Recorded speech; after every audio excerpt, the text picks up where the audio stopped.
안녕하세요. 네, 안녕하세요. 야, 오랜만에 뵙습니다. 하나 숙제를 못 드렸었던 것 같은데. 네, MBTI요. 네. 제가 ENTJ죠.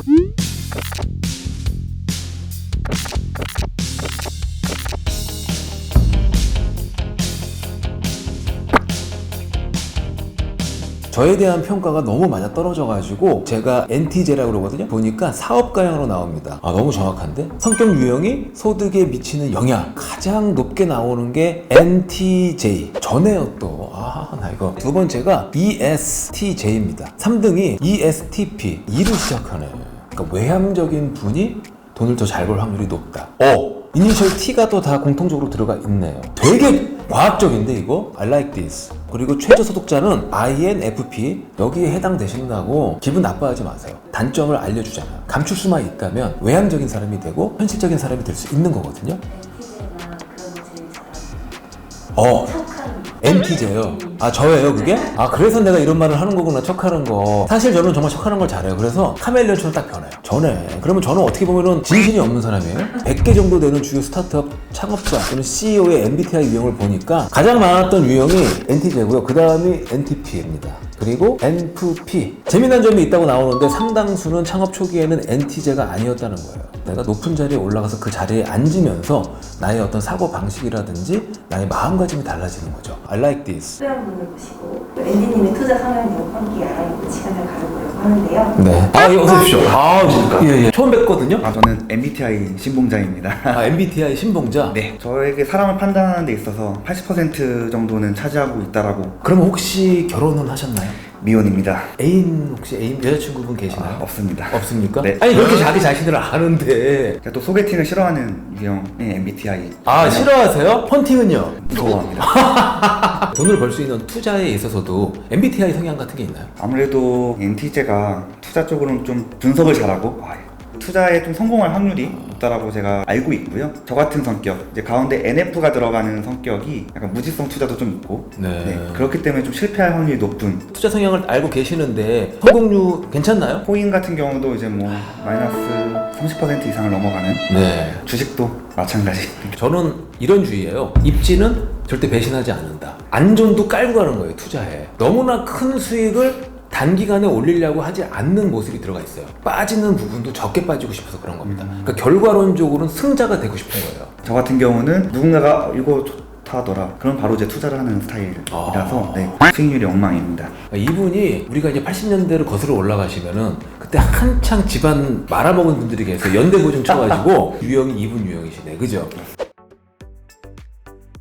저는 100% 받는 100만 원이에요. 저도 100% 받는 100만 원. 10%라는 확률이 내 생각에 너무 낮아. 돈만큼은 좀 더 조심해야 되지 않을까 싶어서. 저는 10%인데 1억을 준다고. 저는 10%에 1억. 저도 10%에 1억.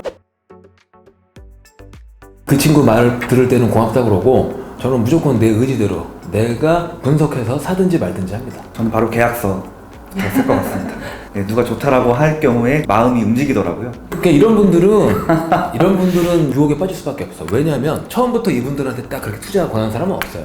테스팅을 한다고. 제가 지금 이분 말투를 듣고 이분 목소리를 들었을 때 나처럼 막 칼 갖고 자로 재고 하시는 분 스타일이 아니야. 나도 지금 연륜에 의해서 이분의 목소리를 듣고 이분 눈빛을 본 순간에 알았어요. 그런데 이런 분한테 500만 원, 1000만 원을 벌게 해줘. 믿고 따른 다음에. 그러면 이분은 100% 믿음이 생겨요. 그리고 나서 치는 게 1억 5억이지. 인프제 스타일이 누군가가 친해지기가 되게 힘든 스타일이에요. 그래요. 그래서 상당히 기준이 높은데 부동산 고수로 내가 인정을 했다라는 거는 결국 높은 기준에 부합이 됐다. 이미 이 사람이랑 믿고 내가 계약서를 쓸 수 있겠다. 제가 30대 때 잡지에서 봤는데 사기꾼이 사기칠 때 투자하는 시간이 짧게는 3년, 길게는 5년도 넘는다 그럽니다. 가장 가까운 사람한테 뒤통수를 맞는 게 바로 그러한 이유라 그래요. 그러니까 그런 거 참고하시고요. 네, 그럴 수도 있겠네요. 기간을 늘리세요. 네. 먼저 말씀해보세요. 저는 작은 상가 여러 개고요. 실제 저는 주식이나 코인 투자를 할 때도 20개씩은 큰 상가 하나를 갖고 있으면 내가 배관 시설 한번 딱 그 수리 끝났으면 이제 배관은 몇 년 안에 되는 거잖아요. 그런 식으로 계획이 생기는 거죠. 그런 것 때문에 좋아합니다. 그리고 큰 상가가 왁구가 크다고요. 들어오는 업종이 다르거든요. 예, 들어올 수 있는 업종이 달라서. 저는 묵은 상가. 제가 직접 관리하면 좀 피곤해서. 저는 반대네. 진짜 반대네. 저는 꼬마 빌딩이에요. 빌딩을 좋아하는 이유가 약간 좀 막 허풍도 있는 면이 있어. 그 끝자가 빌딩이잖아. 빌딩 소유자라는 걸 뒷배경으로 해서 또 다른 커넥션을 가질 수 있을 것 같아. 가진 자들과. 넓게 보시면. 예, 넓게 봐서. 왜냐면 월세보다 더 중요한 거는 나보다 훨씬 잘나고 가진 사람을 통해서 그들이 갖고 있는 그 레벨의 어떤 그 사업 영역으로 들어가면 그 이상으로 갈 수가 있다고 저는 믿거든요. 괜히 성공하는 MBTI가 아닌 것 같아요. 저는 신뢰할 수 있을 만한 누군가 투자를 해서 권한다면 한다. 먼저 하진 않는다. 가상 부동산에 대한 투자 금액이 제가 이제 외국 같은 경우를 보니까 억 단위가 넘어버리더라고요. 그런 식의 투자라면 저는 안 해요. 투자할 마음도 분명히 있어요. 근데 이제 금액이 커지면은 할 수가 없답니다. 저는. 코인 나왔을 때도 그러셨나요? 코인 나왔을 때 바로 그러한 것 때문에 제가 돈을 못 벌었어요. 제가 미국에 있을 때 코인이 빵 터졌는데 떨어져서 600만 원, 700만 원까지 갔어요. 네. 갔을 때 지금 한 4천 넘었잖아요. 네. 나 몰빵을 했어야 돼. 600만 원이 왜 이렇게 큰 돈으로 느껴져가지고 주변에서는 2천만 원 다시 간다는 거예요. 근데 그 말을 안 들었어요. 그래서 저는 사지도 않았고 지금도 코인은 없습니다. 100만 원, 50만 원은 할 마음은 있는데 요즘 보니까 몇천 프로 뜨는 거는 2시간 뒤에 0% 가까이 되더라고요. 네. 그런 거 보고 안 들어가죠. 저는 이제 떨어졌을 때 못 팔고 기다리는 것도 있지만 본전 이상이 왔을 때도 또 못 팔아요. 더 오를 것 같은 기대감 때문에. 특효약을 갖고 있습니다. 공개적으로 안 밝히는 건데 우리 그 신봉자께서 네. 투자한 금액이 만약에 크다고 치면요 수익이 발생하잖아요. 네. 그러면 일부분이 됐던 80%가 됐던 부동산에 투자를 하세요. 그리고 나머지로 계속 이어가시면 돼요. 끝에 가서는 무조건 먹게 돼 있어요. 내려가면 내려가서 못 팔고 존버하다가 올라갔을 땐 또 올라가서 더욱 뜰 것 같으니까 막 나만 손해보는 것 같고 그런 분들은 잘해야 중간 이 정도밖에 안 되거든요. 벌어들였으면 일부분을 부동산에 투자하시라. 그럼 너무 좋은 물건인 건 어떻게 알아요? 상대가 해주는 거 얘기를? 네. 안 사죠. 저는 그러면 사야죠. 누군가 해요. 저는 안 사요. 간발의 시차를 이용해서 나한테 그런 얘기를 했다면 걔는 거의 사짜일 확률이 높다고 난 바로 평가하는 거예요. 제가 말씀드렸죠? 네. 10년 이상 잡으십시오. 그 가까우시기까지. 그럼 앤디님은 하나의 투자물을 투자하실 때 얼마나 기간? 저는 그 물건 자체가 안테나 속에 갖고 있는 것들이에요. 입지가 다 몇 군데가 잡혀 있는 데거든요. 예를 들면 용산 한남동에 동원 아파트라고 있었어요. 이게 나홀로 아파트 스타일인데 5억 후반, 6억 초반 때 얘가 너무 내가 투자하고 싶었어. 그게 지금으로부터 한 5년, 4년 전 얘기인 것 같아. 전세가 너무 잘 빠지는 거야. 그러니까 매물이 안 나와. 네. 대기를 걸었더니 아저씨가 웃어. 대기자가 너무 많다고. 누가 물건 내놓은 것 같다. 가는 도중에 전화 왔어. 집주인이 안 되겠다고. 근데 그게 지금 엄청 많이 떴을걸요. 거의 20억 가까이 됐구나 아마. 바로 그렇게 나는 내 안테나에 여러 군데를 갖고 있다라는 거죠. 돈이 생기면 그 안테나 속에 있는 걸로 빠르게 투자합니다. 그게 제 성향이에요. 다. 저는 삽니다. 왜냐면 내가 고를 수가 있잖아. 이전 정부 시절에는요 매물이 없어요. 그리고 자고 나면 가격이 뜬단 말이에요. 그럭저럭 가는 시절도 있었어. 내가 좋아하는 입지는 절대로 평온하게 그럭저럭 가진 않아. 계속 조금이라도 뜨더라고요. 설사 내가 산 것보다 좀 떨어지더라도 그건 어쩔 수 없는 거야. 떨어졌다가 언제 오르는 그 바로 변곡점을 내가 모르거든요. 그래서 저는 삽니다. 지금이 찬스라고 봐요. 저는. 다만 이자가 너무 많아져서 그죠? 그런 부분에 문제가 없다라는 전제 하에서 제가 말씀드리는 거예요. 그런 부담되는 사람한테도 사라고 말할 수는 없죠. 그런 분들은 더 기다리시는 게 마음 편합니다. 어떻게 생각하십니까? 저는 뭐 누군가가 추천하지 않는 이상은 안 살 것 같아요. 차이가 확실히 있다. 네.